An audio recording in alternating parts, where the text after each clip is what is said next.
नहाते समय बस ये एक नियम अपना लीजिए, इतना करने से आपके शरीर से संबंधित जितनी भी समस्याएं हैं उसमें आपको काफ़ी रिलीफ देखने के लिए मिलता है। जैसे कि जॉइंट्स का पेन है, इन्फ्लेमेशन है, टॉक्सिन्स हैं, या फिर आपको लग रहा है कि स्किन बहुत ज़्यादा लटकने लग गई है, या पिगमेंटेशन का प्रॉब्लम है, यानी कि आपकी बहुत सारी ऐसी समस्याएं जो कि नहाने के इस एक नियम से काफ़ी हद तक दूर हो सकती हैं। उम्मीद करती हूँ ये जानकारी आपको काफ़ी पसंद आएगी और आप इसे ज़्यादा से ज़्यादा लोगों तक शेयर करेंगे। अगर आज की जानकारी आपको अच्छी लगे तो प्लीज़ कमेंट जरूर कीजिएगा। Hello everyone, welcome back. मैं हूं आपकी दोस्त मधु। नहाते समय कुछ छोटी छोटी बातों का अगर आप ध्यान रख लेते हैं तो आपका नहाना आपको पूरे दिन के लिए एनर्जी देता है, फ्रेश रहते हैं आपको थकान, कमजोरी, चिड़चिड़ापन नहीं महसूस होता है। इसके अलावा शरीर में टॉक्सिन्स जो हैं वो भी आसानी से आप शरीर से बाहर निकाल सकते हैं, क्योंकि हमारे जितने भी पोर्स हैं वो सारे के सारे जो हैं वायु लेते हैं, यहाँ से टॉक्सिन्स भी निकलते हैं और यहाँ से पसीना भी निकलता है जो कि टॉक्सिन्स के रूप में ही निकलता है। लेकिन अगर वो प्रॉपर तरीके से नहीं निकल पा रहा है, साथ में आपके शरीर से बहुत ज़्यादा बदबू आती है या आपको बहुत ज़्यादा पसीना आ रहा है, तो इसका मतलब है कि शरीर में टॉक्सिन्स है और इसको आप बहुत आसानी से नहाने के नियम से दूर कर सकते हैं। नहाने का सबसे पहला और ज़रूरी नियम ये है कि अगर आपने कुछ भी खाया है तो उसके तुरंत बाद आपको नहीं नहाना है। पहले खाना खाया है तो कम से कम 2 से ढाई घंटे का वेट करें, उसके बाद नहाएं। नहीं तो सबसे अच्छा तरीका है कि पहले नहा लें, उसके बाद कुछ खाएं, क्योंकि नहाने के बाद खाना खाने से हमारी जठरग्नि तीव्र हो जाती है और भोजन आसानी से हमें पच जाता है।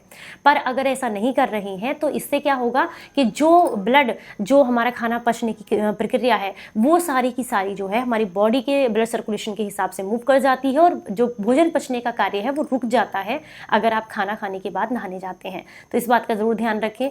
इसके अलावा जब आप नहाते हैं उस समय सर पर डायरेक्टली पानी नहीं डालना है आपको। सबसे पहले तो जो लोग स्वस्थ हैं वो हमेशा ठंडे पानी से नहाएं, इससे आपका ब्लड सर्कुलेशन अच्छा रहता है, स्किन यंग रहती है, टाइट रहती है। और अगर आपको ऐसे शरीर में दर्द या सूजन की दिक्कत है तो गुनगुने पानी का इस्तेमाल आप कर सकते हैं। पर सबसे पहला पानी अपनी नाभि पर डालना है ताकि आपका ब्लड सर्कुलेशन जो है वो अच्छा हो जाए, एकदम सामान्य हो जाए। फिर पैरों पर डालना है, फिर कंधे पर, और फिर आपको अपने सर पर पानी डालना है। ऐसा करने से कभी भी शरीर की जो गर्मी है वो आंखों की तरफ या सिर की तरफ नहीं बढ़ती है और कभी भी आपको आंखों से संबंधित समस्याएं नहीं होती हैं। एक बात का और ध्यान रखें, मुंह में पानी भरें और आंखों को खूब ठंडे पानी से धुलें।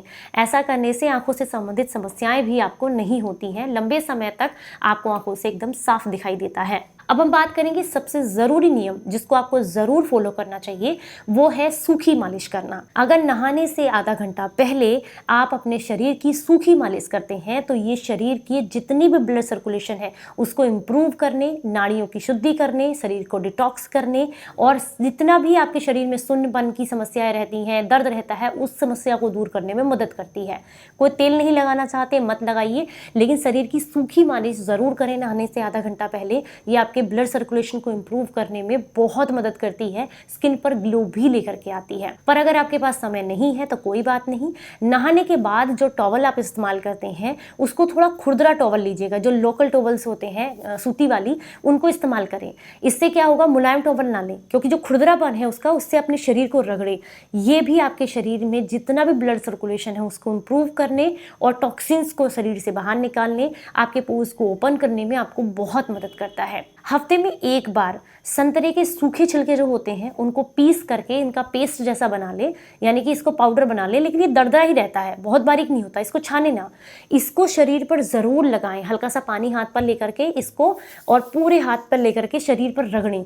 इससे ब्लड सर्कुलेशन इंप्रूव होता है, पसीने से बदबू नहीं आती है और नहाने के बाद आप अच्छा और फ्रेश फील करते हैं। जो आप महंगे महंगे डिओड्रेंट्स वगैरह या परफ्यूम लगाने के लिए आप इस्तेमाल करते हैं ताकि शरीर की बदबू जो है वो आपको परेशान ना करे, तो अगर आप संतरे के छिलके जो होते हैं उसका सूखा पाउडर शरीर पर लगा करके अच्छे से रगड़ कर नहाएंगे तो आपको साबुन की जरूरत भी नहीं पड़ेगी और शरीर का जो पसीना निकलेगा उससे बदबू भी नहीं आती है और ये आपकी स्किन को टाइट और ब्राइट बनाने में भी मदद करता है। जिन लोगों को इसका इस्तेमाल करने में कोई समस्या है तो वो त्रिफला पाउडर जो होता है उसको लेकर के हाथ पर पानी लेकर के उसको रगड़ करके पूरे शरीर पर लगा करके इससे भी आप स्नान कर सकते हैं।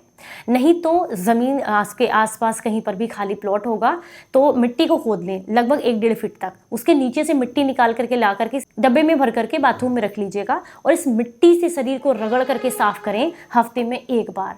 ये भी आपके ब्लड सर्कुलेशन को इम्प्रूव करती है, टॉक्सिन्स को शरीर से बाहर निकालती है और स्किन पर ग्लो लेकर के आती है। उम्मीद करती हूँ जानकारी आपको काफ़ी पसंद आई होगी और अगर आपको पसंद आई है तो आप इसे ज़्यादा से ज़्यादा लोगों तक शेयर कीजिएगा।